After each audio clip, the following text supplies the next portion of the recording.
All right. Hey, good morning, everyone. I hope everybody had a good weekend, and hopefully there's a good week in store here for everybody. So, just want to kind of jump into our regular Monday kind of touching base of what we're seeing in the market, kind of key news, and you know, I think kind of the theme of this week is going to be times of opportunity, and this is definitely it. So. Yeah, I'm just going to just jump right in and try to keep this thing brief this week if we can. So, kind of that usual, corny little, hey, Jeff, how's the market?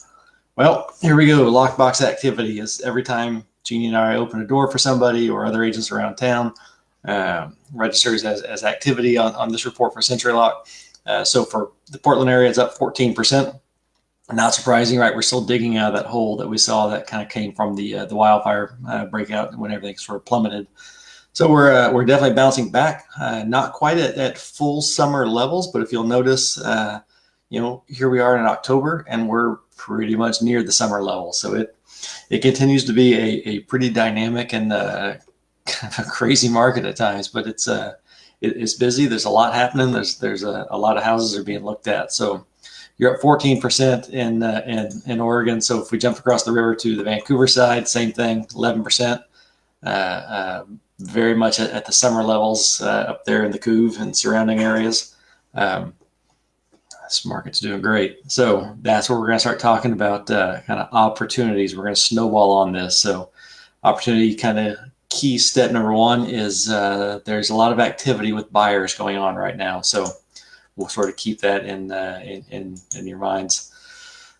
All right, let's talk about some articles that I kind of read over the past week, and one came out talking about, hey, low rates for forever. No, but hey, how about indefinitely?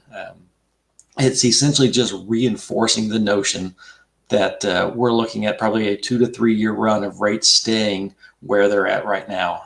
Whether they could tick down a little bit, maybe. Could they tick up? Yeah, definitely. But I don't see them moving probably much at all, probably for the next few years. So, at least the balance of this year should be totally fine where they're at, and we'll just have to kind of see where they go. But more and more people are getting comfortable with the notion that you're not going to push these rates anytime soon. The country is too vested in getting the economy back rolling again. So the last thing you want to do is do anything that's going to start pushing up rates.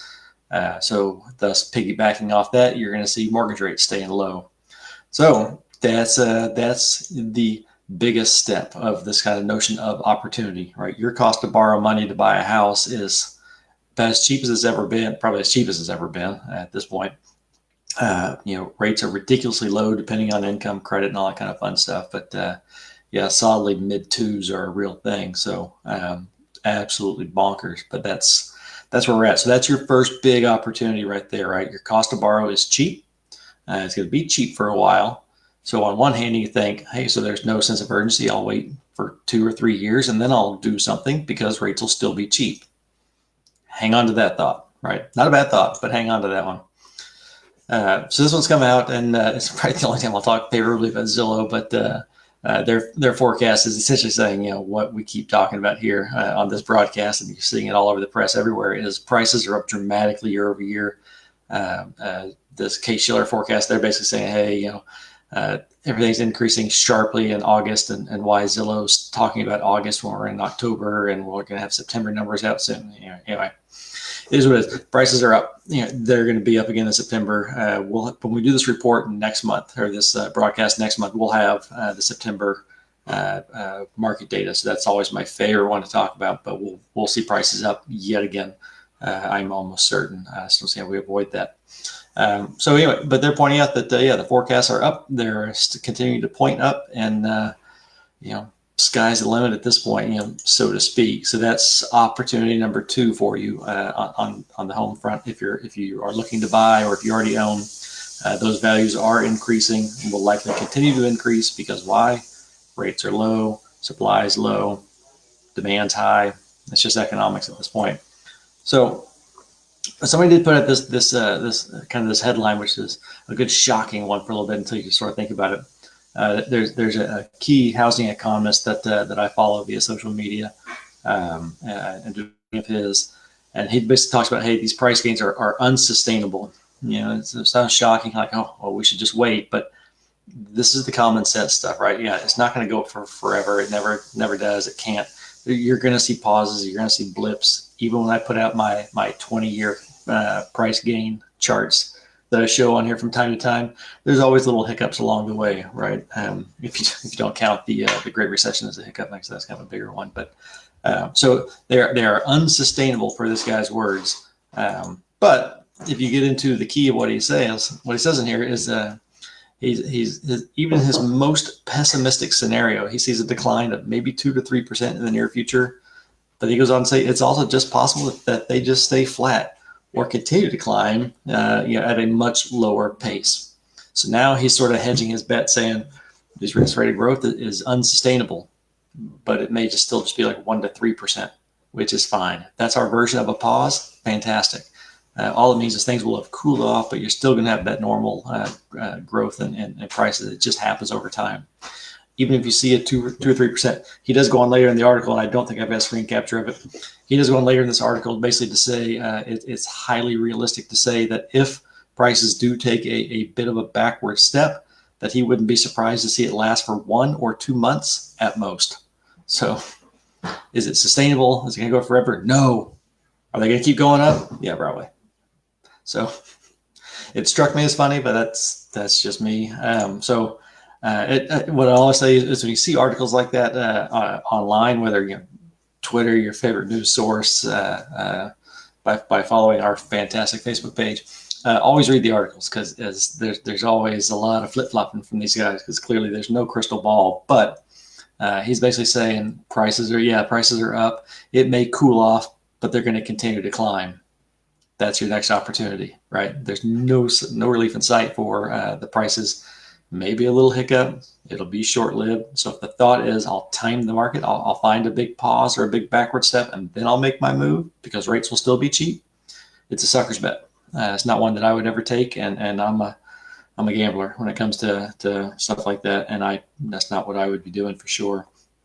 And then lastly, just kind of fueling everything is homes are selling 2 weeks faster than normal for the month of September. And that's true, right? So we'll see that probably next month, or this next week when I do this broadcast with September stats. I'll be curious to see. Portland was already moving at a pretty frothy pace, so we'll see. Portland specifically, do we see an acceleration or a shortening of the days on market? We'll have to kind of see. But again, these are national headlines, and nationally speaking, even when you factor in places, like I always love to say, places that nobody wants to live, where the demand is low and supply is high. Even those places are seeing homes moving faster. So people are recognizing it's a good time to be buying a house. So let's hurry up. So that's your other opportunity. If you're looking to sell, you're probably going to have a pretty good time with it. It's not a universal thing, right? Because at some price points, still moving a little slow. Some neighborhoods, some areas, things are kind of moving slow. So it's not a universal silver bullet. We do see some areas that for no rhyme or reason just stops. So, but that's kind of where we're at. So what's driving a lot of that? So this survey came out and just talked about pre-COVID, you had about 5 million households that were primarily working from home. Right now, you've got about 22 million households that are primarily working from home. And what are they projecting for kind of what's life like on the other side of this? 9 million. So almost a doubling of the work from home population. I think a lot of that may be conservative, but who knows? These numbers may also be kind of watering down the fact that more of your hands-on jobs, you have to go to the warehouse, the factory, the plant, the whatever you're doing. You're working out in the field. So a lot of the more kind of administrative office level type jobs, your marketing gigs, your finance and accounting, some of the others, can they and will they probably work from home? Probably. We're hearing it more and more from a lot of people saying that they're telling their employers, or their employers are telling them, you're never coming back to an office. We've figured out we don't need to.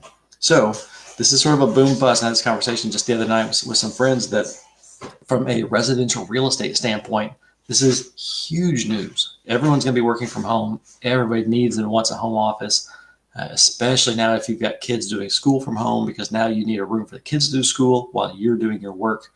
And then further, if you have a home office in your house, it's a nice little tax write-off for you as well if you choose to go down that route. So from a residential standpoint, it's fantastic. That's your next opportunity. This demand is probably here to stay at a new level. This is kind of your paradigm shift within the market. If you are heavily invested in commercial real estate or dabbling in commercial real estate, I don't play in that space. It's got to be an absolute nightmare for you, though, because the demand for those assets is going to be coming down. There's just no question about that. The interesting thing is to consider how's that going to change sort of some of your downtown landscapes in terms of building utilization and usage as spaces kind of clear out. We'll see what happens, but probably just means your condo population is going to blow up and destroy those prices that much more. So anyway. So the last, I kind of wanted just one article that kind of popped up, which is I just kind of shared this. It was interesting to read talking about the housing market in general within the Oregon area of what's been happening with rates and supply and demand and on and on and on. And it's the same stuff, right? It's the rates are down, prices are going to the moon. There is no supply. And that specifically got into talks about areas that were impacted by our recent wildfires and what's going to happen there. And what you saw is a lot of the houses that got destroyed were either kind of lower income people or people who just kind of just want to live out in the woods in the wilderness. But you had areas, certainly Southern Oregon, that took a beating where entire towns were lost. And so now they're facing the prospects of rebuilding. What you've heard on these broadcasts over the past couple of months from me now is commodity pricing for raw lumber has gone up dramatically. And it's added, I think, it's $16,000 to the average family home just in price, just for the lumber. I got to imagine that your labor rates are that much higher because you have to maintain a socially distant construction environment, which can't be easy to do. So it's prices for new construction is dramatically high. Well, now you've had the entire towns have been wiped out and have to be rebuilt. And these prices are coming back dramatically higher, and it's pricing out their own residents at this point. So they're talking about it's a struggle. Meanwhile, these poor folks have had to move off somewhere else to relocate just to be able to exist, which has then spiked those rental markets in those different areas, and now those rent rates are going to the moon. So it's a multi-level. It's sad. This is, I think, going to be the new big housing crisis on a statewide basis. Portland, I don't see much of an impact in that here, but certainly within the state, needing some way to alleviate home price pressures for those populations of people. And how Kate figures out to address it, I don't know. We'll see what happens. Hopefully she and her team figure out something good, though, something that can be sustainable. So let's recap on the opportunities. The rates are low. They're going to stay low, and people are clamoring for houses right now.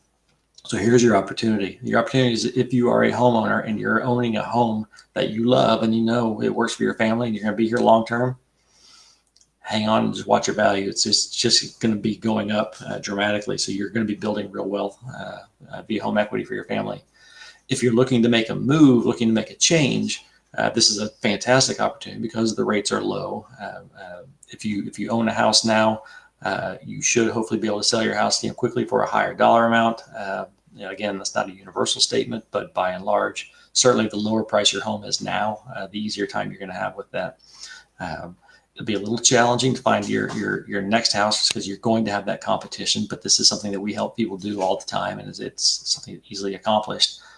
So your big opportunity is you're able now to make your move to something different, bigger, better. You want to go to the next price tier, or at this point with rates where they are, go 2 price tiers.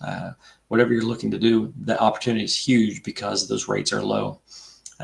Your risk here is the first time buyer. This is a fantastic time to jump in, and there's ways we can help with that too. So there you go. Hope you're doing well. Take care. Why did I just said I'm timing out? Maybe I didn't really time out. All right. All right, I'm wrapping up anyway. So I hope everybody has a good week, and we'll talk to you soon. Thanks, bye.